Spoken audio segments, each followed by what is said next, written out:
তৃতীয় বর্ষ জয়পুর প্রিমিয়ার লিগের 4 দিবসীয় ফুটবল টুর্নামেন্ট অনুষ্ঠিত হয়ে গেল জয়পুরে। বৃহস্পতিবার Purulia Joypur RBB high school ময়দানে 4 দিবসীয় টুর্নামেন্টের সূচনা হয়েছিল। আজ রবিবার তার ফাইনাল খেলা শেষ হয়ে গেল। 12টি ক্রিকেট দল অংশগ্রহণ করেছিল এই টুর্নামেন্টে। জয়ী হয় অস্তিক 11 এবং বিজয়ী জয় চাশমোর শিবদুর্গা ইলেকট্রিক। উভয় দলই ট্রফি এবং বিভিন্ন পুরস্কারে পুরস্কৃত হয়। পুরস্কার বিতরণীতে উপস্থিত ছিলেন জয়পুর থানার আইসি পার্থ কুমার ভূঁইয়া, তৃণমূলের যুব নেতা দিব্যজ্যোতি সিংহ দে, প্রাক্তন ক্রিকেটার অয়ন মুখার্জি, সমাজসেবী বাবুন সান্যাল সহ বিশিষ্টজনেরা। দর্শক বৃন্দ অর্থাৎ ক্রিকেট প্রেমী মানুষদের জানাই শুভেচ্ছা, অভিনন্দন এবং ভালোবাসা। তোমাদের উৎসাহ এবং ভালোবাসার বন্ধনে বন্ধিত হয়ে তোমরা প্রত্যেকেই মাঠে যেভাবে উৎসাহ প্রদান করে খেলাটি প্রতিনিয়ত 4 দিন ধরে যেভাবে শুরু করেছিলে, ঠিক আজকের দিন শেষ দিনে অর্থাৎ জেপিএল খেলার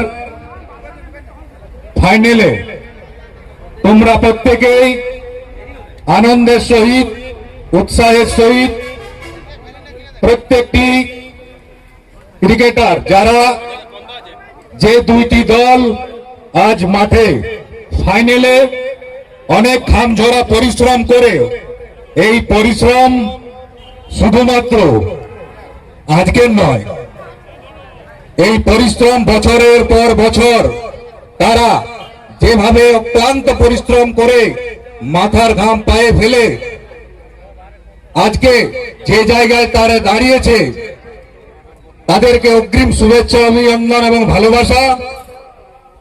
আমার কাছে প্রত্যেকটি অর্থাৎ 12টি দলেই প্রিয় মানুষ এবং ভালোবাসার মানুষ এবং ভাই। আজকে তোমাদের ঘামজোড়া পরিশ্রমের যুদ্ধ, সেই যুদ্ধ আজ রণক্ষেত্র হয়ে দাঁড়াবে। এই যুদ্ধে যে জয়ী হবে সেই দলটি, আমরা প্রত্যেকেই সেটা মেনে নেব যে সারা বছর তোমরা যেভাবে অক্লান্ত পরিশ্রম করেছো সেটা সঠিকভাবে করেছো। আমরা যুব সমাজ খেলার প্রতি শুধু ক্রিকেট নয়, ক্রিকেট, ফুটবল, ভলিবল, আরো যেসব খেলা রয়েছে সেই খেলার সাথে যদি প্রতিনিয়ত প্রত্যেক দিন যুক্ত থাকি, তাহলে এই যুব সমাজ ধীরে ধীরে সুস্থ মস্তিষ্ক, সুন্দর সমাজ, সুন্দর জেলা তৈরি হয়ে উঠবে। এবং আমরা কেউই জানি না যে হয়তো এখানকার মধ্যে এই যারা মাঠে দাঁড়িয়ে আছেন সেই ক্রিকেট প্লেয়ারদের মধ্যে কেউ হয়তো এমন প্লেয়ার বার হয়ে যেতে পারে যে আপনারা হঠাৎ দেখতে পারেন যে সে টিভির পর্দায়, সে টিভির স্ক্রিনে তারা ক্রিকেট খেলা দেখছেন।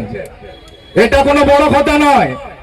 তারা যদি একাগ্রতার সহিত, ডিসিপ্লিন অনুযায়ী দিন রাত পরিশ্রম করে তাহলে অতি